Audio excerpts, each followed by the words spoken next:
Alrighty, good afternoon everybody. Thank you for meeting with me at such short notice. We're going to be talking about housekeeping, general rules, things that we need to be talking about when we are going into assessments, data, and all that good stuff. We need to be prepared for our monthly review from the district, which will be in about 2 months. So we need to make sure that everything is covered from that point on.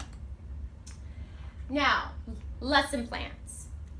We started the plan book program in October. So in that time period, you should have had time to get familiar with the program, learn a couple things, how to use it. You should have turned in several weeks of plans already. So let's just go over what we need to be seeing though now that we've kind of gotten used to the program and now it's become a everyday thing. You need to have an opening activity in your morning work. Okay, that needs to be the first thing we see. Your domain vocabulary. So for my 3rd through 5th grade, every single domain in ELA, math, and science, social studies needs to be under there. Spelling and phonics skills, especially my K through 1 or K through 2, I should say. Any spelling words, phonics skills you're working for the week need to be in there. Mini lessons with ready, lesson assigned and noted. Your differentiated instructional plan needs to be in there and your independent work. Small group plans with student initials, that's a definite must. Centers, rotations, and everything of that nature. IB unit, essential ideas, and your learner profile. We talked about this, a lot of people had some questions because your planners are kind of already done for you. What do I do?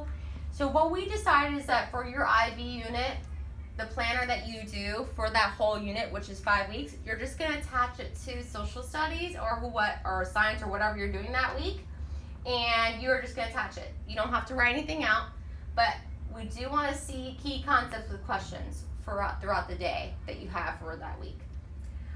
The accommodations, that is a huge thing, especially for ESC and ESOL students. We need to be making sure that those accommodations are on there. And we need to be making sure that you have everything needed for those kids because that is something that gets looked on. Standards, what are you learning that week? You need to be making sure that's on there as well. Triple I plans with student initials. So we have rotations for that. I should see the initials of the students that you have in your group. Your target and remediational skills. So if you're working on phonemes, I should see that. And then the materials that we gave you listed under the Florida Coalition of Reading. Now we're going to go into what is in my data binder. This is the white binder that you were given at the beginning of the year. You could see that there's different tabs. So your scopes and sequences, that's a separate tab. You need to be making sure that you have all the scopes and sequences from the district as well as the Franklin Academy one inside that. Your FSQ and USA data, those are the tests that you've been taking through Unify throughout this whole year. So we need to make sure that's in there. Those are the score sheets. FSA data for 4th and 5th grade. You will have previous FSA data from those students. Those should be in there as well. Reading running record data. This is the sheet that you turned into Miss Young around a month ago. So that sheet needs to be printed out under the reading running record tab. Your Palm Beach assessment. So those are the ones that are on for my 3rd grade. You're do a diagnostic one, but for kindergarten through 5th grade, you have the Palm Beach rights. That data will go in there as well. iReady data, so diagnostic data, if you ever do a growth check on a student, that data will be in there too. Unify data, that's the same as using your FSQ and USA data as well, but I also have older grades that are using this for different types of midterms, so they're going to be making sure that's on there as well. Report cards, Ms. Ellis has touched on this. We make sure that every quarter after we print out the report card of each student, just for liability reasons. PMPs, if you have students who have a PMP and you have the signed document, that should be in there. That also needs to be a copy in your team leads folder as well. The IB planners, every time we have an IB planner, a new unit, that planner needs to be in that data binder as well. Accommodations with student initials, again, students with ESC, ESOL, all those friends need those accommodation logs in there with their initials of their accommodations. Communication log, how are you communicating with parents? Okay, I need to be making sure, and everybody needs to be making sure that they have that in case something happens. How do you communicate with a parent? It could be through email, seeing them in the hall, phone conference, and documenting the time, the day that you took and saw the time to see that parent. All right, now what should my small group plans look like? So again, your small group plans should be under the small groups centers area of your plan book. They should be continual, small, flexible groups based on reading, running records, classroom observations, data unified. Math groups should also be reflected in the plans and flexible. So, based on the data you have from your students, that's maybe how you should be putting your groups together. I know as a teacher, I like to do that so that each group, or center group I should say, gets to have something that's more according to their level, so that you are using differentiated instruction. So making sure that you're using that data to base off your groups. Student initials. So as you can see, as there's a example right over here, you should be seeing initials of every group that you have throughout centers. We should be seeing that it's more of the fidelity, accountability piece to it, making sure that you're doing that. Target skills. What are you learning this week? And maybe put in something that group could be doing extra as far as enrichment work. Materials. What type of center work are you doing? Do you have games? Are you using the iReady resources from that? What are we using? Plans to reflect differentiation based on student needs. So, whatever your students are doing and need, that's where it should be reflected on. I shouldn't see a kid or, somebody who is using a really hard book on a student who cannot even read on their grade level. Making sure that your plans are differentiated is not only good for you, but also for the student as well. Okay, what should I include in my triple I plan? So triple I, you have that 30-minute time. Okay, now we have the 3 steps. We have our mini lesson, the independent practice small group, and then on the bottom, but you can't see, is also the amount of standard.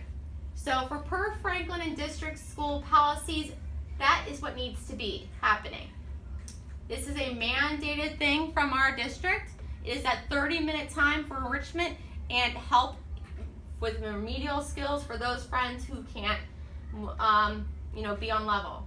Student initials, it's the most important part because some of these kids should be maybe receiving accommodations already, and especially if they have a PMP, those plans need to have those initials. So if you're rotating classrooms, the progress monitoring log should be going from teacher to teacher wherever they're going.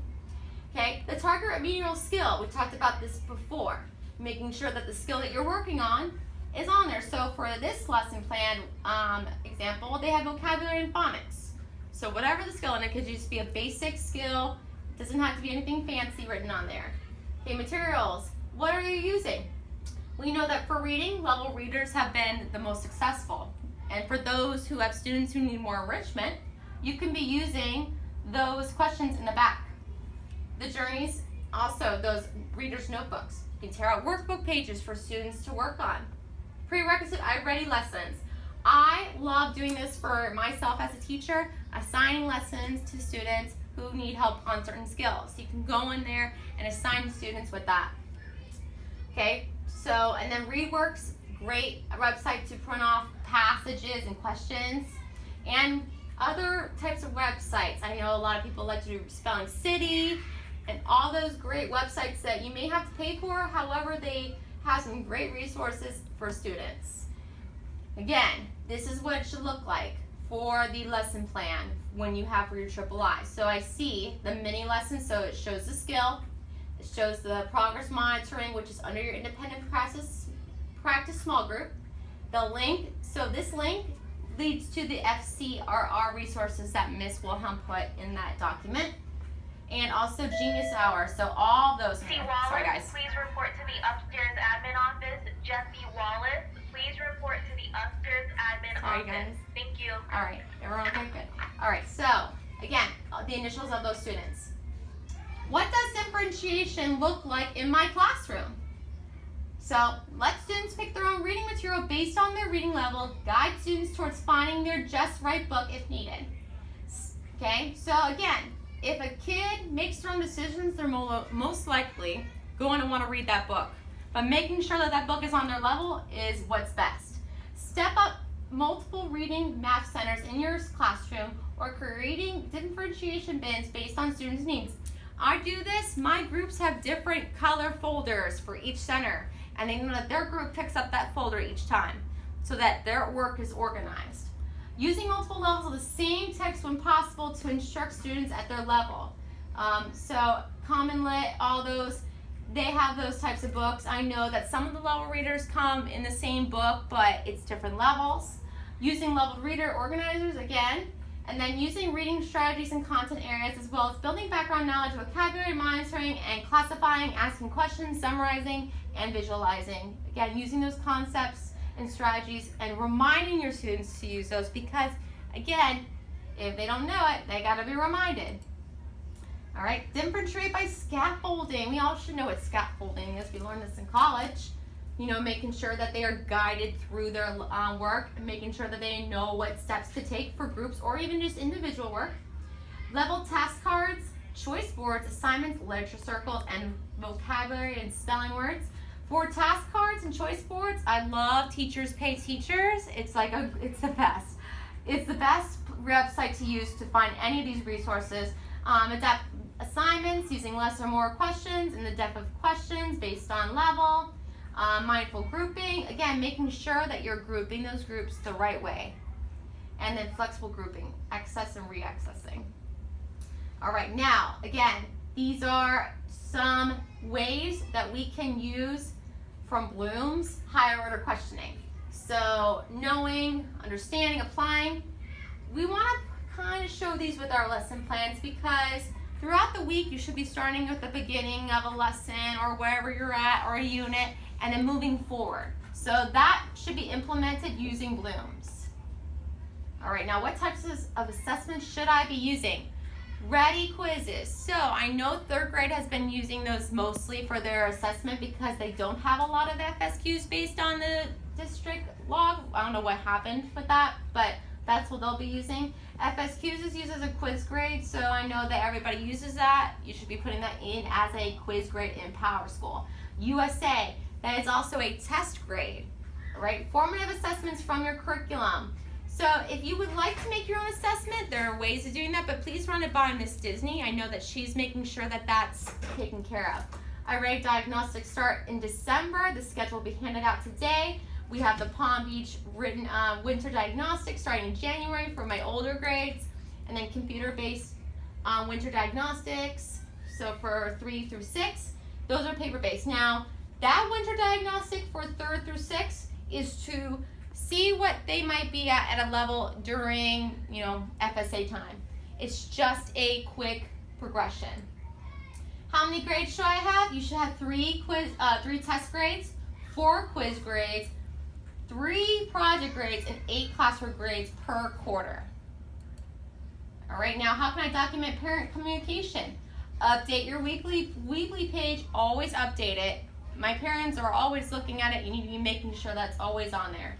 Email parents regularly to share upcoming events, due dates, etc. Every Friday I send out what I call a Friday Focus, and that is my week in advance newsletter that gets sent out. Happy Notes home. You should always send something nice and positive home to parents.